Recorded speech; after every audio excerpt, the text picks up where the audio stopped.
Si Inday, may satellite office dito sa amin. Wala man lang pong walang balita kung anong ginagawa. Tiningnan ko, sinilip ko yung kanyang page, mga kababayan. May post na tumutulong daw sila doon sa Cagayan. Pero tiningnan ko yung picture po, wala man na relief.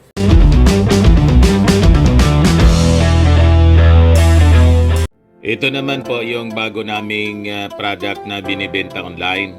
iGlow Serum, whitening po siya. Tingnan ninyo yung epekto sa aking anak na architect before and now. Yung mga inquiries po ninyo, dumiretso na lang kayo sa kanyang Facebook account, Riz Maravillas. May problema talaga po mga kababayan itong mga senador natin. Problema na yung pagtama ng sunod-sunod na bagyo. Problema pa yung ginagawa ng mga senador. Ito yung topic nila, yung concern nila, si Inday, yung budget ni Inday mga kababayan. Senators discuss increasing OBP budget, sabi po ni Gatchalian. I-increasean ninyo ng budget yung Office of the Vice President. Hindi nga may paliwanag ng maayos yung paggamit niya ng confidential funds. Inimbita ng Congress, Committee on Good Governance and Public Accountability. Ayaw mag-attend, nag-attend doon sa Quadcom hearing na hindi man siya imbitado. Anong klaseng mga senador kayo? Yung investigasyon nga ng Senado na gustong i-compete yung Quadcom sa drug war, napakalawsi. Pagkatapos, dito pa sa issue ng budget ni Inday, na hindi niya may paliwanag yung paggastos, gusto pa ninyong dagdagan, tama na yung ginawa desisyon ng Congress na binawasan, tapos gusto ninyong ibalik. Anong klaseng mga senador kayo? Sana itong budget ni Inday ibigay na lang sa mga nasalanta ng bagyo. Dito nga po sa pananalasa ng bagyong Christine, yung satellite office nila dito, 3 sakong bigas lang yung nilugaw. Ngayon nga may satellite office pa rin sila mga kababayan. Hindi maramdaman dito sa amin sa lungsod ng Legazpi. Parang wala man pong ginagawa. Napaka-tindi ng damage, mga kababayan, dito sa amin. Buti pa yung Kongreso, automatic. Mantik yung naging reaksyon. May tabang Bicol agad sila. 24 trucks ng mga relief ang paparating na po ngayong araw na to. Puro yata kayo pasaway dyan sa Senado. Hindi ba ninyo nakikita yung pangangailangan ng ating mga mamamayang Pilipino? Tapos yung budget, ibibigay ninyo dyan sa wala mang pakinabang na Vice Presidente. Buti pa si dating Vice Presidente Leni Robredo. Nagpaabot agad ng tulong sa lalawigan ng Catanduanes. Mamaya mga kababayan, ibigay ko sa inyo yung mga updates tungkol sa damages. Matinding damage po sa mga kabahayan, mga nasirang bahay at mga pananim. But before ko mga kababayan ibigay sa inyo yung full story ng mga balitang yan, click subscribe muna dito sa ating YouTube channel and hit the notification bell para lagi po kayong updated sa mga kaganapan dito sa ating bansa. Like and share na rin po ninyo ng ating video. At huwag na rin po ninyo na skip yung ating mga commercial ads para tuloy-tuloy lang ang pag-unlad ng Bagong Pilipinas. Itong ating programa mga kababayan, atid sa inyo nitong ating mga sponsors. Firmax Firming and Lifting Cream. Pinapay po sa mga pulses in affected area. Mainam po ito sa mga pains at paninigas ng mga kaso-kasuan. Ito sa mukha naman yung application, anti-aging, Automax po siya. Ito iGlow Serum mga kababayan. Whitening po siya. Made in South Korea. Ito naman po, Ningxia Red Mix Fruit Drink. Gawa po siya sa goji berry. May anti-cancer properties po siya. At sa mga naghanap po ng malinis and spacious fitness gym, pumunta lang po kayo sa aming Colossal Fitness Gym. May Grab car rental din po kami. At bills payment po sa aming office. At saka sa mga mahilig po sa mga imported bags, manood po kayo sa live selling ni Madam Eileen Rosales sa kanyang Eileen Closet po. Pati mga shoes, ito yung kanya po. Ito yung kanyang page. Kita ninyo, napakagandang mga online selling po siya. Si Madam Eileen Rosales. Cellphone number niya po 773-798-7816. Balikan natin yung ating kwento. Ipakita ko muna sa inyo mga kababayan yung matinding damages na iniwan po ni Pipito. Galing po ito sa Radyo Pilipinas Virac Catanduanes. Yan po, matindi yung damage po. Kahit yung mga malalaking building po, nahubaran, naging garbage yung mga bahay po. Ganun katindi mga kababayan. Inararo ng 240 gustines, 240 kilometers per hour gustines po ni Pipito. Mabuti na lang po wala pang report na casualty, zero casualty. Sana wala talagang namatay mga kababayan. Di bali yung mga properties pwedeng mapalitan. Ito naman yung post ni Nervin J. Jacinto, kahirak man, kawawa naman. Lahat na lang basura po. Yan po yung report ng taga Bicol ako. Malubang epekto ng bagyong sa Pipito sa Gigmoto, Catanduanes. Ang kawalan sa malinis na akses sa malinis na inuming tubig ay isa pang seryosong hamon para sa mga residente.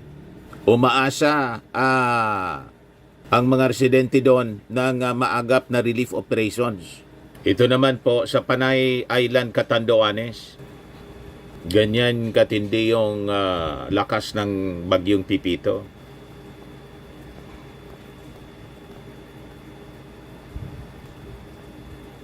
Maliliit kasi yung mga bahay.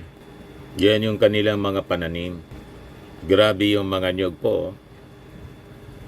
Nagsisimula na sila mag-ayos-ayos. Ito sa report ng ABS-CBN, balik na ang mga biyahe mula Tabaco City Port sa Albay papuntang Virac Catanduanes at San Andres Catanduanes ngayong Lunes. Maraming truck na mga relief goods ang papunta ngayon sa Catanduanes para magatid ng tulong sa mga apektado ng Pipito. Balik na sila sa biyahe. Yan po.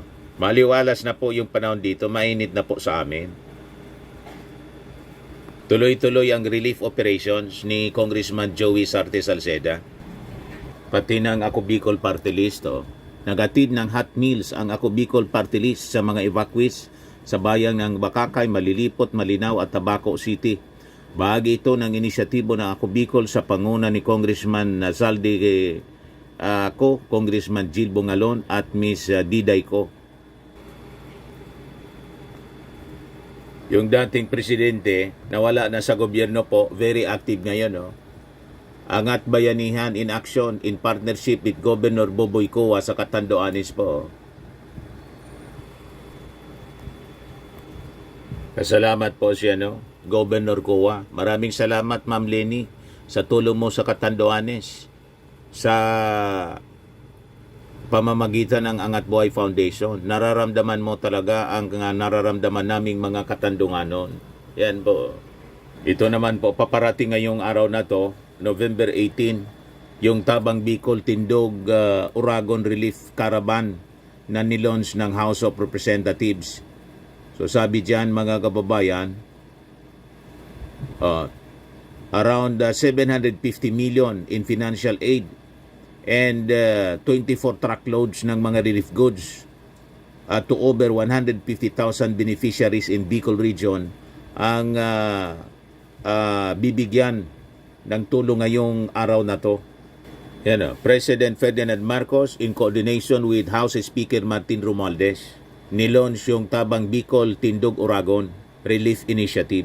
Ito'y para tulungan yung mga communities na naapektuhan ng bagyo, Typhoons Christine, Karina, and Pipito mula Cam Norte, Camarines Sur, in Albay, at saka siyempre yung Catanduanes. So magsasagawa sila ng mini Bagong Pilipinas Servicio Fair on November 21 and distribution of goods.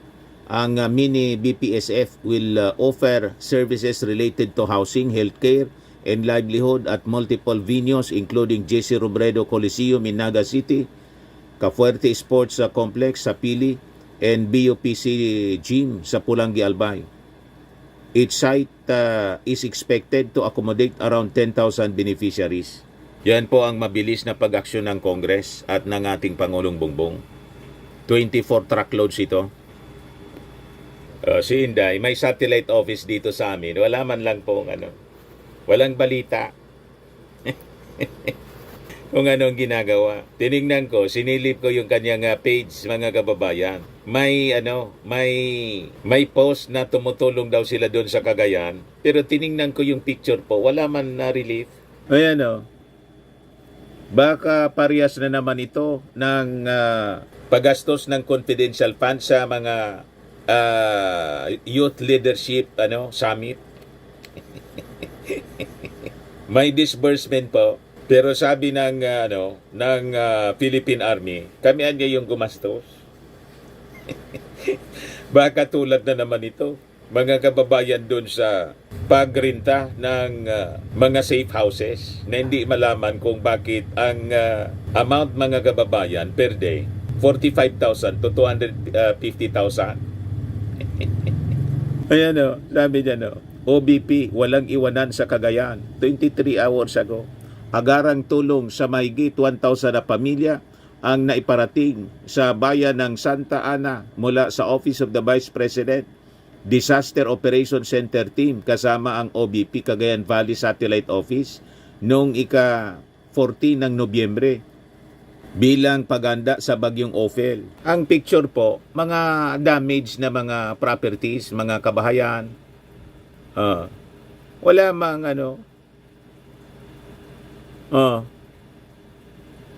ito. Ilan yan? Isa?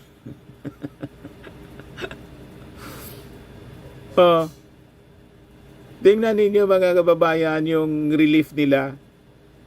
Ito man lang Mabibilang mo lang, mga kababayan. Wala man truckloads. Ito.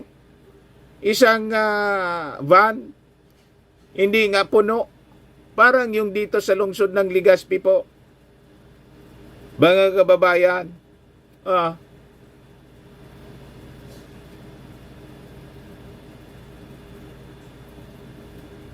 Dito po, yung nilogaw, 3 sako at 10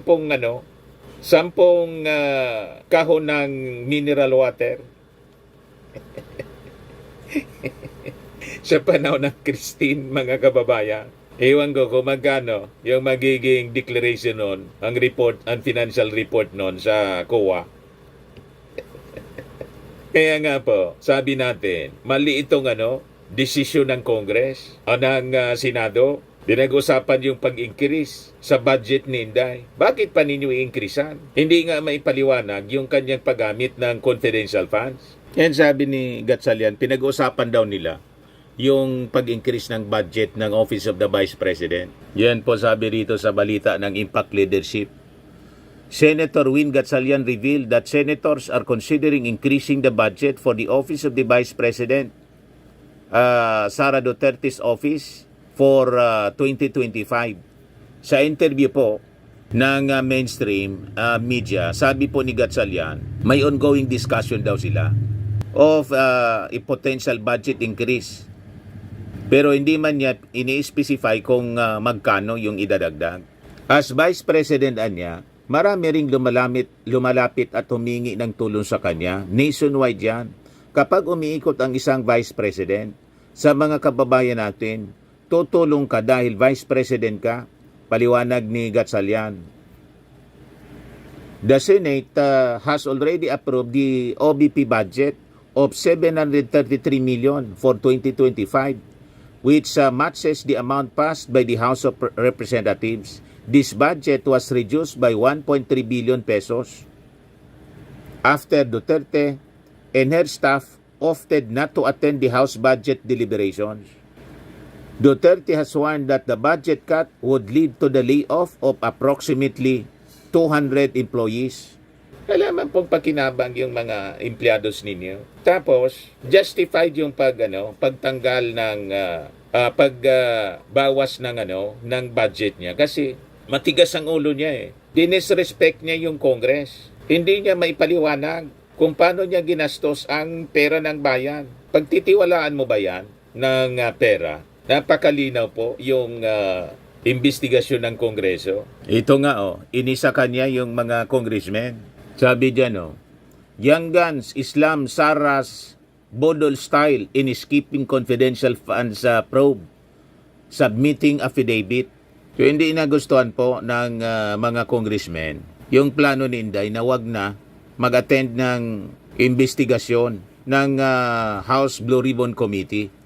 Instead, magsasubmit na lang daw ng sworn affidavit in response to allegations of her misuse of 612.5 million in confidential funds for 2022 to 2023. So sabi po ni Congressman J. Congo ng Zambales, walang masama sa affidavit niya. Pero ang problema ay yung bodol style niya. Sinasabing hindi siya inimbitahan pero ngayong may pagkakataon siyang alinawin ang isyo, ayaw niyang humarap. Kung walang itinatago, bakit hindi kayang sagutin ng harapan ang tanong ng Kongreso at ng taong bayan? Sabi naman po ni Representative Paulo Ortega ng La Union, isang pambubudol na naman ito sa ngalan ng panawagang sumagot si BP Sara dahil gagamitin ang affidavit para makatakas at hindi na mag-appear sa hearing. Hindi ito sapat para linawin ang mga issue ng confidential funds. Harapin niya ang mga tanong ng publiko at ng Kongreso. Tama po. Problematic po yung paggastos ni Inday ng pera ng bayan. Mamimihasa pag hinayaan natin ganito. Kaya dapat we have to support our congressmen and we have to condemn the actions ng Senado na gusto pang dagdagan yung budget ni Inday. Hindi nga niya may paliwanag ng maayos. Tama po? Pwede bang ganyan? Politika po ang nasa isip ng ating mga senador.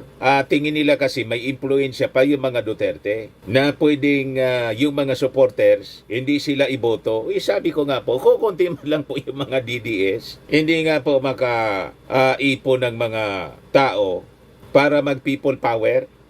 Tingnan ninyo yun doon sa EDSA Shrine. Mga 10 lang ang pumupunta doon. Mga vloggers man lang po.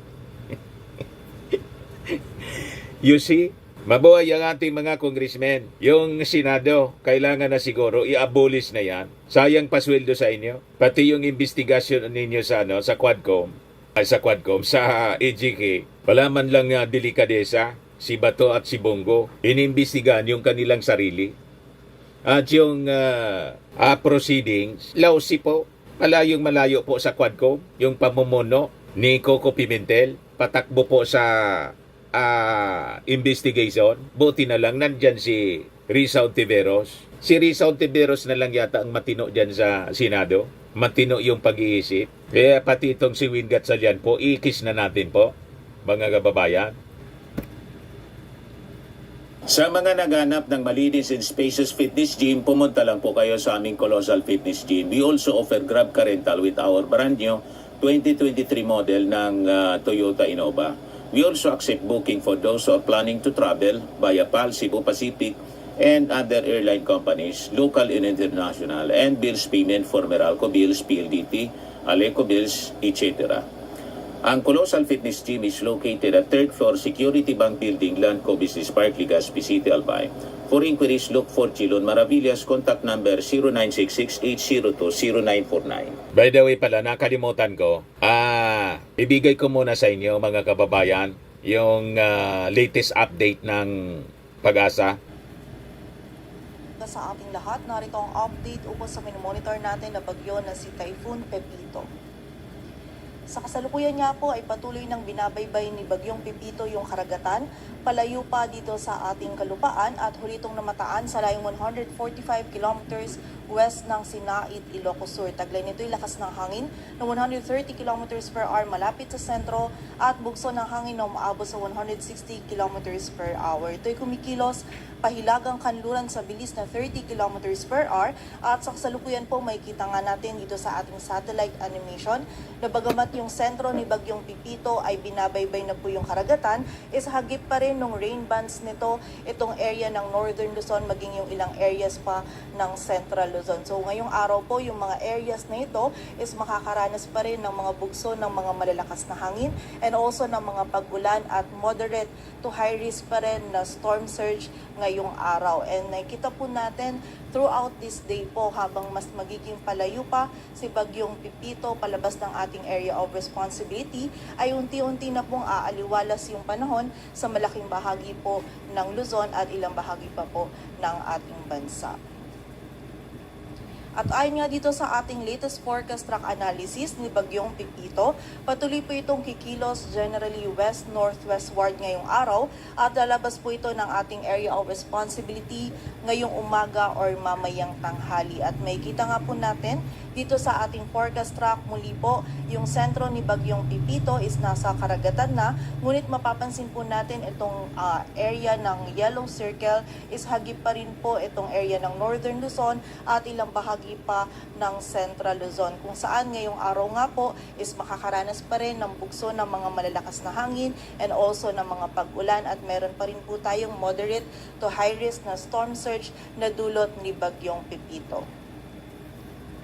At dahil nga po dito, meron pa rin tayong nakataas na wind signal number 3 sa northern and western portions ng Ilocos Sur, northwestern portion ng La Union, maging sa western portion ng Abra. Samantala, wind signal number 2 naman sa Ilocos Norte, rest of Ilocos Sur, rest of La Union, sa bahagi ng Pangasinan, rest of Abra, western portion ng Mountain Province, Benguet, northern portion ng Zambales, at wind signal number 1 naman po sa Apayao, Kalinga, rest of Mountain Province, Ifugao, western portion ng Cagayan, Nueva Vizcaya, northern and central portions ng Nueva Ecija, Tarlac at central portion ng Zambales. Kung saan yung mga areas na nabanggit po natin, lalong-lalo na yung areas under wind signal number 3 is patuloy pa rin po makakaranas ng mga malalakas na hangin na dulot ni Bagyong Pipito. And in-expect po natin sa mga susunod na araw and within this day, ito pong mga areas natin under wind signals is unti-unti na pong mababawasan,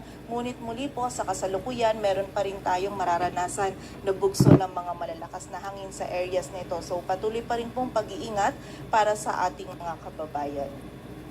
Samantala sa mga pag-ulan naman po dulot ng outer rain bands ni Bagyong Pipito. Ngayong araw meron pa rin tayong mga moderate to heavy na pag-ulan na mararanasan sa Ilocos Sur, La Union, Pangasinan, Zambales, maging sa bahagi din ng Benguet, Tarlac, Nueva Ecija, Aurora at sa Cagayan, Isabela, maging sa area din po ng Batanes. So patuloy pa rin pong pag-iingat para sa ating mga kababayan sa banta po ng mga pagbaha at pagguho ng lupa, lalong-lalo na po yung mga areas natin na malapit sa mga ilog, sapa and also sa mga bulubunduking lugar kung saan posible po tayo or prone po tayo sa mga flash floods or yung pagragasa po ng tubig and also sa mga landslides. At sa kasalukuyan po, meron pa rin tayong moderate to high risk ng storm surge kung saan 2.1 to 3 meters po yung posible pong taas ng storm surge sa area ng La Union, Ilocos Sur at Pangasinan. Samantala 1 to 2 meters naman sa Aurora, Ilocos Norte, Ilocos Sur, Isabela, Pangasinan at Zambales. So kapag meron pa rin po tayong moderate to high risk ng storm surge, is mas mainam po na lumayo pa rin tayo sa coastal areas and also pumunta po tayo dun sa mas mataas po na lugar para maiwasan natin yung mga pagbaha na dulot ng storm surge. At kapag meron po tayong storm surge or moderate to high risk po ng storm surge, is mas mainam po na isuspend po muna natin yung mga water or marine activities po natin, gaya po halimbawa ng surfing or ng paglangoy po dito po sa mga coastal areas po ng mga nabanggit nating lugar. At sa kasalukuyan po, meron tayong nakataas pa din na gale warning sa area ng Ilocos Norte, Ilocos Sur, La Union, Pangasinan, maging sa northern coast ng Zambales, eastern coast ng Cagayan at sa bahagi po ng Isabela. Samantala, meron din po tayong gale warning na nakataas sa area po ng Batanes. Dulot po ito ng ina-expect natin na incoming northeasterly wind flow sa mga susunod po na oras. At para naman po sa magiging lagay ng panahon ngayong araw ng Lunes, malakas pa rin po na hangin and also may mga pag-ulan pa rin po tayong mararanasan dito sa area ng Ilocos Region. Dulot pa rin po yan ni Bagyong Pepito. Samantala, may bugso pa rin po tayo ng mga malakas na hangin and panakanakang pag-ulan dito sa Cordillera Administrative Region and also dito din sa area ng Zambales. And samantala naman po, magiging maulap pa rin po yung ating kalangitan sa malaking bahagi ng Cagayan Valley, sa nalalabing bahagi pa ng Central Luzon, maging sa area po ng Calabarzon at dito sa Metro Manila ngayong araw kung saan may tsansa pa rin po tayo ng mga kalat-kalat na pag-ulan, pagkidlat at pagkulog. Dulot naman po yan ng trough or ng extension ni Bagyong Pepito. Samantala, sa nalalabing bahagi naman po ng Luzon ay meron lamang tayong mararanasan ng mga isolated na mga pag-ulan, dulot yan ng mga localized thunderstorms. Samantala, sa bahagi naman po ng Visayas at Mindanao ngayong araw ay patuloy pong magiging bahagyang maulap hanggang sa maulap yung ating kalangitan. Meron lamang po tayong mararanasan pa rin ng mga isolated na mga pag-ulan, dulot yan ng mga localized thunderstorms. Yan po mga kababayan, yung latest bulletin. Palabas na po ng ating bansa. Nasa karagatan na po ng West Philippine Sea si Pepito. So, magsimula na po tayo sa paglilinis sa ating mga kapaligiran, sa mga barangay, mga nasira ng Bagyong Pepito. Ako po si Dante Maravillas. Bye-bye. God bless.